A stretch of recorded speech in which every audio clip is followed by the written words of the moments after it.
Oh là là, eh bah non les gars! Et y a pas de oh là là là là là là aujourd'hui! Aujourd'hui y a pas de oh là là là là là là là là là là, les gars! Aujourd'hui c'est oh là là là là là là là là, plutôt comme ça aujourd'hui. Eh oui les gars, bah, je peux pas faire du bruit les gars. Je peux pas, bah, je peux parler mais je vais parler doucement. Je vais parler doucement les gars. Alors les gars, incroyable match. Le retour du FC Porto, les gars, et pas contre n'importe qui. Le retour du FC Porto face à Braga. Voilà, Braga qui est une des dernières équipes à nous avoir battu en championnat et être la seule équipe la saison dernière à nous avoir battu en championnat. Car la saison dernière, je vous rappelle que, si je vous rappelle à peu près tous les matchs qu'on a fait, il me semble de mémoire, on a fait 29 victoires, 4 nuls et une défaite. Les nuls, alors ouais, voilà, on a fait 4 matchs nuls. Et puis, bah, on a fait une défaite. Donc, on a fait que 5 matchs sans victoire en 34 matchs. C'est énorme, hein. Enfin, c'est pas beaucoup, hein. Mais c'est énorme, 29 victoires sur 34, tu vois. Et dans le lot, il n'y a que Braga qui nous a battus chez eux. Et là, eh bah, c'était les retrouvailles. C'était la première fois qu'on les raffronte depuis bah, notre naufrage là-bas, on va dire. Bon, naufrage, on a perdu que 1-0, mais bon, ça reste quand même un naufrage un peu. Parce qu'on a quand même été dominé. Mais les gars, aujourd'hui, c'est pire. C'est encore pire. C'est pas genre, on les raffronte parce qu'ils nous ont battus la dernière fois. Non, non, non, c'est encore pire. On n'est pas en forme. On n'est pas en confiance. Notre mental était au plus bas. Mais les gars, j'avais confiance, vous savez pourquoi? Parce que, en fait, et puis surtout, Braga était devant nous, avant le match. Parce que maintenant, ils le sont plus. Et oui, maintenant, on est repassé deuxième. Car je crois qu'on a peut-être. Alors, je sais pas si on a une meilleure différence de but, je crois pas. Mais vu qu'on les a battus, c'est le goal average particulier, je crois, au Portugal. Le Portugal, il y a au Portugal, pardon, il y a le goal average particulier. C'est-à-dire que si par exemple, on finit à égalité de points en fin de saison, si le FC Porto a plus 16 et Braga a plus 32, si nous, on a battu Braga les deux matchs, eh ben, on finira devant Braga. Même si on a goal average moins. Alors que par exemple, en France, bah, le goal average, il compte. Alors qu'au Portugal, bah, il compte, mais si par exemple on a battu, bah là on vient de battre Braga, puis que Braga nous bat au match retour, là il comptera le goal average. Et encore, je crois que ça dépend par les buts d'écart. Je suis pas sûr. Je crois les buts, ouais, je sais pas. Mais bon, bref, passons. Donc les gars, ça fait 2 ans qu'on n'a pas perdu à domicile en championnat. La dernière défaite, elle remonte au 3 octobre 2020 face au Maritimo 3-2. Vous vous rappelez de ce match? Moi, je me rappelle très très bien. J'étais vraiment très énervé à la fin. J'avais même fait un débrief. Oui, je faisais déjà des débriefs. Donc voilà. Et bah, si vous regardez, les seules équipes qui nous ont battus, toutes compétitions confondues, depuis le 3 octobre 2020. Alors, de tête, il y a Braga qui nous bat 3-2 en Coupe du Portugal, match retour en mars 2021. Il y a Liverpool bah, du coup, qui nous bat 5-1 en septembre 2021. L'Atlético qui nous bat 3-1 bah, en décembre 2021. Et puis bah, du coup, bah, Bruges qui nous bat là, bah, il y a même pas un mois, il y a 2 semaines encore, je crois. Ouais, il y a 2 semaines. Donc voilà. Et je crois que c'est les seules équipes qui nous ont battus à domicile depuis cette dernière défaite en championnat à domicile. Et vous calculez, bah, c'est trois. Non, attends, c'est 3 défaites en Ligue des Champions et une défaite en Coupe du Portugal. Donc pas en championnat, donc voilà. Bah, j'avais bien peur parce que Braga avait 3 points d'avance sur nous avant ce match et deuxième, enfin était deuxième parce que maintenant normalement on l'aurait repassé devant. Donc, bah, en tout cas on revient à égalité de points avec eux. Ensuite, bah, logiquement, pourquoi pas? Parce que Benfica ils affrontent Guimarães. Ça veut dire que si Benfica perd, on n'a plus que 2 points de retard. Surtout que le match contre Benfica, il arrive, hein, il arrive le match contre Benfica. Même si, bon, je suis pas autant confiant que les dernières années. Là, par contre, ça va vraiment être très compliqué. Là, vraiment, c'est soit Benfica il nous bouffe, soit ça va être très serré. Et vu que c'est à domicile, à mon avis, ça va être très serré, honnêtement. Parce qu'aujourd'hui, Braga, j'aimerais pas parler beaucoup, hein, mais on les a bouffés. On les a bouffés, il n'y a rien à dire. Ils ont eu un petit temps fort. Ouais, moi, même pas, ils ont même pas eu de temps fort pour moi. Ils ont eu quelques actions, ils ont eu une transversale. Après, il y a eu le compte sans compte Pépé, de Pépé Chauve, bien sûr, parce que Pépé Chevelu a marqué. Et oui, faut le préciser. Pépé Chauve a marqué contre notre camp, mais Pépé Chevelu a marqué pour nous, hein. Et oui. Donc voilà. Donc, très belle victoire 4-1 avec des buts de Evan Nilsson, Eustachio, Pépé Chevelu et Galeno. Donc, très très belle victoire. Très très très très belle victoire. Et honnêtement, on a gagné 4-1. Mais si on aurait gagné 8-1, ça aurait pas changé grand-chose. Pourquoi? Parce qu'on a eu 40 occasions. On n'a pas du tout été efficace devant le but. Je me rappelle, il y a eu l'occasion de Zaidou. Bon, Zaidou, normalement, il la mettait pas. Enfin, on a vu l'action, on a vu les ralentis. Il a raté sa reprise. Ensuite, je crois que Taremi, il a raté une frappe même s'il était hors jeu. Il y a eu des ratés hein, dans ce match, il y a eu des ratés clairement. On peut pas. Il y a eu aussi le tir de Bruno Costa euh, qui aurait pu nous mettre le 3-0 avant la mi-temps. Ça aurait été très bien. Donc voilà. Et franchement, accessoirement, moi qui pensais qu'on allait se faire bouffer dans le jeu par Braga, pas du tout. Alors là, pas du tout. Alors là, honnêtement, Braga, de A à Z, on les a mangés. De A à Z, là, on les a vraiment bouffés là. De A à Z, vraiment, on a été très dominant, très dominant. Voilà, c'est ce que j'ai à dire.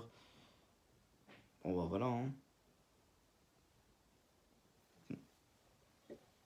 Bref.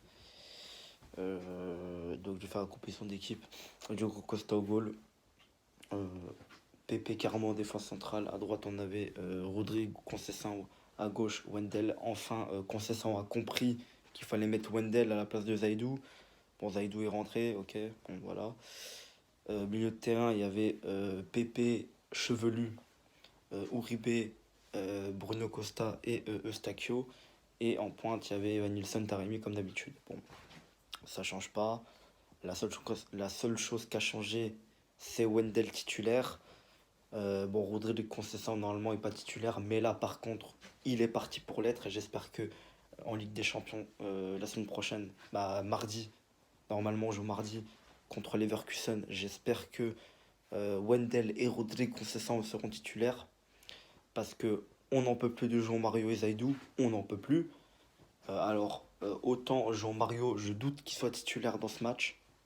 Contre Leverkusen, je pense pas qu'il sera titulaire. Je pense que Rodrigue Conceição va débuter. Et j'espère parce que il est vraiment très très bon. Par contre, j'ai du mal à voir Wendell titulaire, même si ce sera contre son ancien club.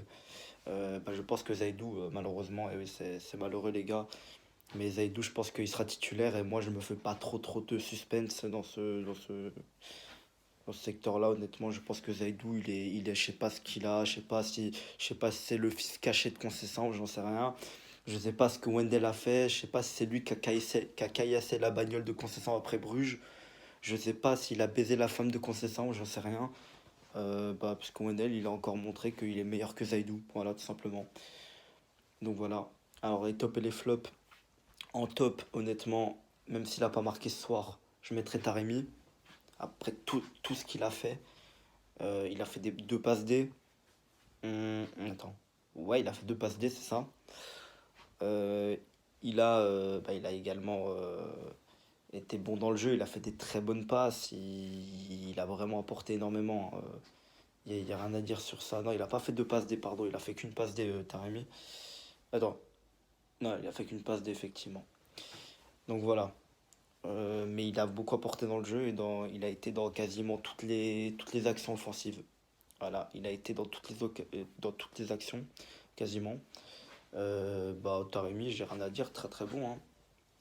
Ensuite, clairement, pour tout son travail, je mettrais, même s'il a mis à compte son camp, c'est triste, hein, il a mis à compte son camp, je mettrais Pépé Chauve quand même. Oui, je vais définitivement appeler Pépé Chauve et Pépé Chevelu, voilà, définitivement. Pépé Chauve. Pépé, le dangereux, bien sûr, hein. Le dangereux qui a traumatisé Daniel Alves, bien sûr. Donc voilà, rien à dire. À part son contre son camp, pour moi, c'est malheureux. Bon, ça peut arriver, voilà. C'est pas non plus un contre son camp de la honte. Tu vois, c'est pas comme par exemple Piqué qui tire en lucarne. Vous vous rappelez de ce but? Quand Barça se prend 4 et 3-0. Ah oui, parce qu'on parle beaucoup de double 3-0 en poule la saison dernière, on parle beaucoup du 8-2 en 2020, mais plus personne parle du 7-0 en deux matchs du Bayern en 2013, hein. Ah oui, un match retour, Piqué, il y avait un centre du Bayern et Piqué il met une grosse reprise de volée en lucarne dans son propre camp. C'était drôle. C'était drôle honnêtement. Ça c'était drôle, ça c'était honteux. Ça c'était honteux, mais au moins il a mis un beau but. Bon, il a mis un beau but contre son camp, mais il a mis un beau but. Ensuite, bah, Pépé Chauve, il a très très bien défendu. Il a été très très bon. David Carmo était bon aussi. Bah, en vrai, tous les joueurs ont été bons ce soir. Hormis en vrai Evan Nilsson qui a été un peu en dessous des autres, mais sinon, je mettrais. Tout le monde a été bon en fait. Tout le monde. Et puis bon, troisième top, je pense que je vais mettre Pépé Chevelu. Voilà. Donc les deux Pépé dans mes tops. Pépé Chevelu, il est incroyable. Il est incroyable. Pépé Chevelu est incroyable. Il est trop fort. Il est devenu trop fort depuis le Sporting. Hormis son match contre Rio Ave, il est trop fort. Il est trop fort. Il est vraiment bon. Gabriel Veron, il continue tranquillement à monter en puissance. Il a fait une passe D pour Galeno, voilà. Galeno qui met son but alors que bon, il n'est pas extraordinaire, son entrée n'est pas extraordinaire. Après, moi, je commence à avoir l'habitude de voir un très bon Galeno depuis le début de saison. Bon, il a eu un petit peu un coup de mou depuis son match face à Bruges, voilà, où il a fait deux matchs pas terribles. Bon, là, il a été bon, il a mis un but, mais il n'a pas été non plus transcendant, il n'a pas été incroyable. Mais il a quand même été bon, c'est le principal. Je n'ai rien à dire d'autre, hein. Je pense bon, franchement, ce match a été incroyable. Franchement, je suis rassuré pour le match contre Leverkusen. Mais par contre, ce qui me rassure pas, c'est de voir Zaidou, hein, c'est de rêver que Zaidou marque contre son camp et qu'on perd 1-0 à la 89e. Tu vois, contre Leverkusen. Ah bah non, t'as vu, j'ai que Bruges dans ma tête. Leverkusen, tu vois, ce serait dommage. Bon, ce serait catastrophique qu'on perde, ça ferait 3 défaites en 3 matchs et ça ferait 0. Ah non, si, on a marqué contre Atletico, c'est vrai. C'est vrai qu'on a fait 0 points, c'est vrai. Mais au moins, on a marqué plus de buts que Marseille déjà. Ça c'est bien. Marseille a mis 0 but en 2 matchs. Nous, on a mis un but en 2 matchs. Au moins, Porto a mis un but. On a mis un but de plus que Marseille. On est quand même encore plus fort que Marseille, hein, tu vois. On est plus fort que Marseille encore. Bon, c'était un penalty, certes. Mais on est encore plus fort que Marseille. Tu vois, on est encore un peu meilleur, tu vois. Bon, surtout que le Marseille, et je préfère le répéter et le dire, ils vont se faire martyriser par le Sporting, voilà. Je préfère le dire d'avance. Et puis bah nous, j'espère qu'on va tranquillement chicoter Leverkusen, hein. D'ailleurs, ce sera notre revanche, tout simplement. Donc voilà, on a manqué la revanche face à Atletico. Bah, j'espère qu'on manquera pas la revanche face à Leverkusen. Ah non, non, non, non, non, j'espère pas. Même si en vrai, la revanche pour Atletico, elle est encore plus savoureuse, mais bon, on l'a pas prise pour l'instant. On l'a pas, on a failli l'avoir. On aurait pu l'avoir. Mais honnêtement, on l'a pas eu. Parce que Griezmann en a décidé autrement 6-2. Bon, je vais pas insulter, on a gagné. Voilà, je vais pas insulter, on a gagné. Me parlez pas d'Antoine Griezmann. Me parlez pas de Morata. Me parlez pas d'Unai Simon. Me parlez pas d'Espagnol en fait. Me parlez pas de Atlético. Me parlez pas d'Espagnol. Me parlez pas d'Uruguayen. Parce que oui, apparemment Griezmann est un Uruguayen, hein, apparemment. Ouais, bah oui. Voilà. Me parlez pas également merde, merde, je sais pas comment il s'appelle, Odoi, là, je crois, il s'appelle comme ça, le défenseur droit de Bruges, là. Me parlez pas de lui non plus, me parlez pas de Luis Enrique, me parlez pas de n'importe qui, j'en ai rien à foutre, d'accord? Me parlez pas de ces gens-là. Bon, voilà, on a gagné 4-1, voilà, donc 4-1, 4-1, 4-1, est-ce que on peut dire qu'on a fait braga de notre petite 4-1? Bref, bref, bref. Je vais aller dormir. Voilà, je vais aller dormir, je pense. Et bah, 4, c'est une très bonne fin de journée. Voilà, c'est une très bonne fin de journée. On se donne rendez-vous mardi pour l'avant-match face à Leverkusen. Je voulais en faire un contre Braga parce que j'avais quand même des choses à dire avant le match, mais j'ai oublié de le faire. C'est pas grave, c'est pas très très grave. On fera l'avant-match face à Leverkusen, ça je vous le promets. On fera aussi le débrief, bien sûr, le log qui sortira le lendemain. Alors les gars, là on est du coup la vidéo va sortir samedi 1er octobre et du coup j'espère les gars, et j'espère vraiment hein, je vais peut-être reprendre les vidéos.